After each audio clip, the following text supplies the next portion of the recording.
want to talk about my first day out of prison.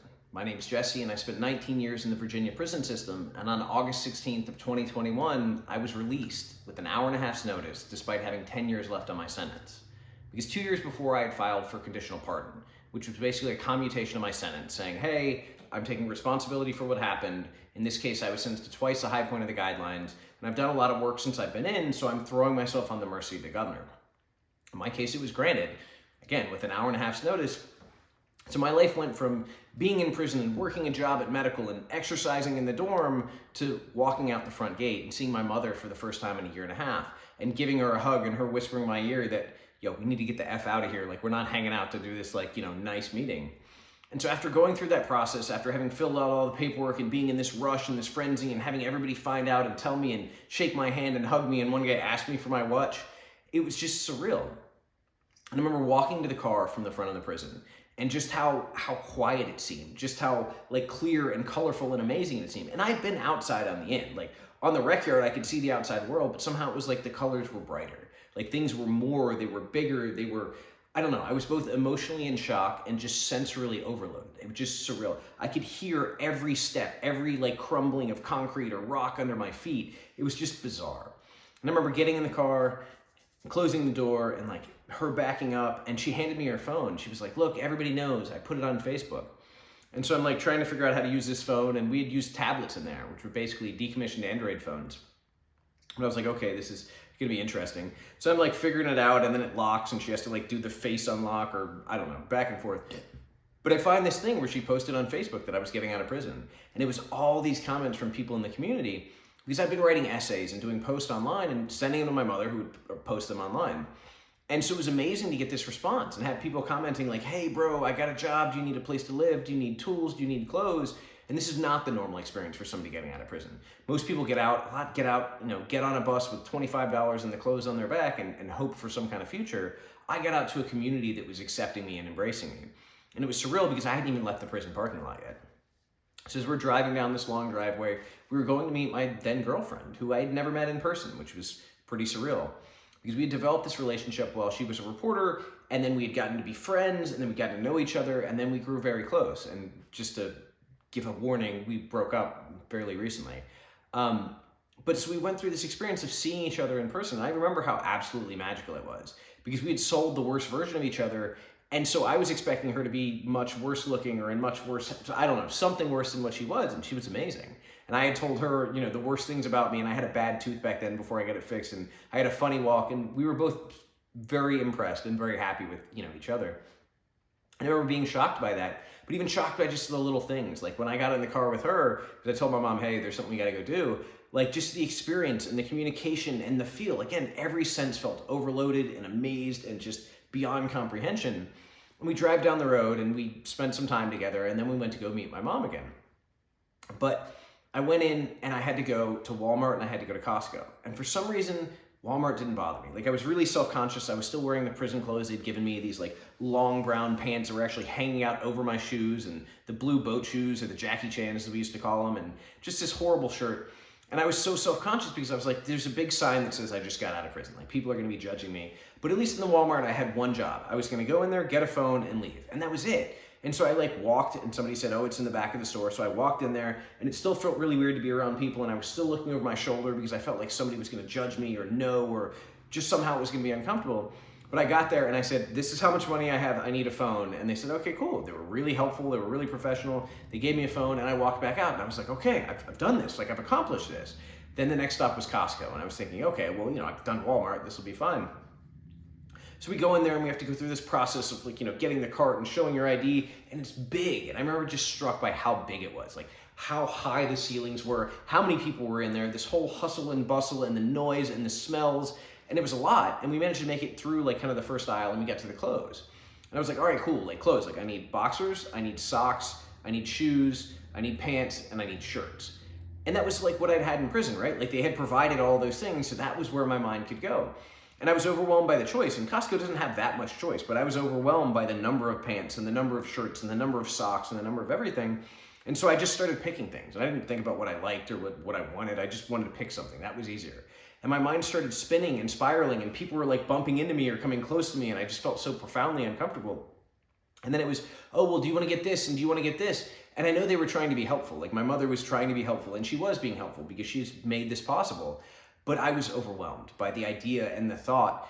And so we went over and we got steaks because they have this meat department. And they apparently have really good steaks at Costco. I don't know why. And I had said, yeah, I really want a steak. Like I haven't had a steak in 20 years. It's going to be great. And by the time we did it, I was like, hey, I'm done. Can we just leave? Like, and it's hard for me to say that. It's hard for me to say after everything you want to celebrate and you want to get all these things together, but I couldn't deal with it. I could not process. I couldn't be at peace. I just needed to go.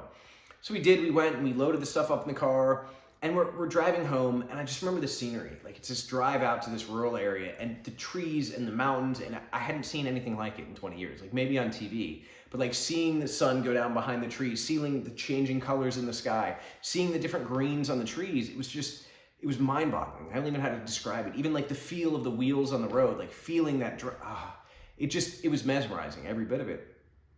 And on the way home, my mom said, oh, well, it's too bad. We're going to be too late. We can't have steaks. I was like, excuse me?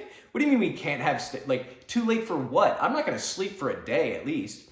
And she said, yeah, it'll be late. We'll do it tomorrow. And I remember being like both really angry and also just kind of laughing at the absurdity of it. Like, who waits 20 years to get a steak and is told he can't have one because it's too late? But like, okay. It actually worked out really well because we got back to the house and we unpacked stuff and we loaded stuff in the fridge. And my mom said, oh, well, I've got some stew or something. So I ladled it a little bit and I took like one spoonful to my mouth and I felt like I was going to throw up. I could not eat. My stomach was still in knots. My whole body was still just like adrenalized and crazy. And I was out of prison and I still couldn't process that fact. And I remember we talked some and Courtney was there and we went back and forth, but the whole night was kind of a blur because every little thing I was getting fixated on. Like we'd be in a conversation, I was totally in the conversation, then I would look over and I would see a bowl that I used to have as a kid and just like it brought back this flood of emotion and this flood of memories. And I would look out the window and I was looking at like water, I was looking at trees, or I was hearing animal sounds. It was almost all too much to process at any one time. I could only take one little piece. Then we went to sleep and I was thinking, okay, cool, like we'll stay up, like we'll be able to catch up. Courtney immediately went to sleep, like no hesitation, which actually was a really good sign because it meant despite we had never met that, before that day, we had never had anything, we were comfortable. And that was a really good place to be. So being comfortable was a question of, what do I do now? Because I wasn't sleeping. So I laid there for about an hour and then finally I was like, I can't do this. So I got up and I walked through the dark house and I remember how surreal it was to walk upstairs that had like carpet on them or had it wasn't a concrete thing. It wasn't like the metal grating. It wasn't all the things I was used to from prison. And so I get to the top of the steps and I look around and all the lights are off and everybody's asleep and I go out to the porch. And I'm sitting on this back porch and it's a screen porch so I can hear everything. Like I can hear the water that's down below. I can hear these animal sounds.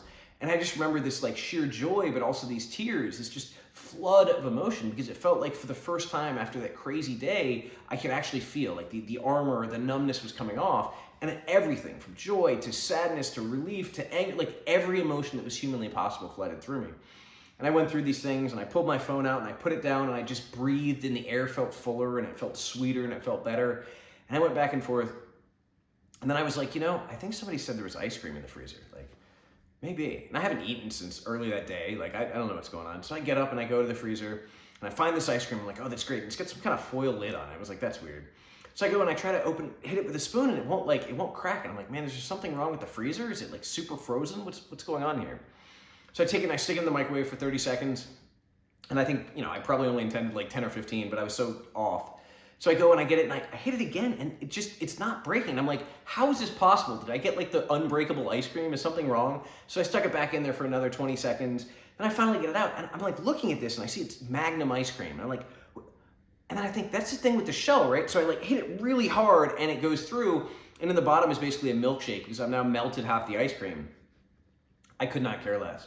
I went out and I sat back on the porch, and with that spoon, I ate an entire pint of milkshake and hard shell ice cream and just smiled, and it was probably the best thing I have ever eaten or will ever eat again because it was eaten free and alone in the world in a way that I had never experienced. Surrounded by the sounds of nature, in the dark, just absolutely happy and free.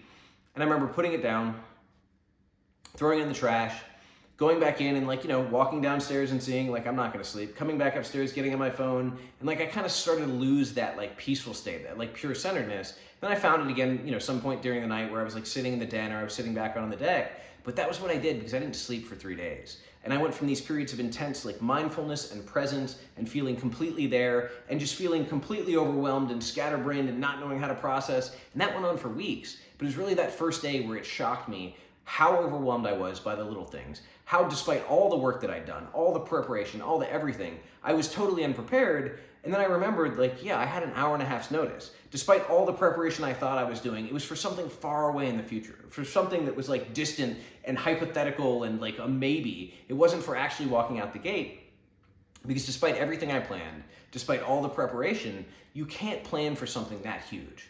So when people ask me what to do when they get out of prison, I say take it slow and take it small. Because even the things you think you can handle without a problem are going to be so big and so overwhelming, I do not know how to describe it.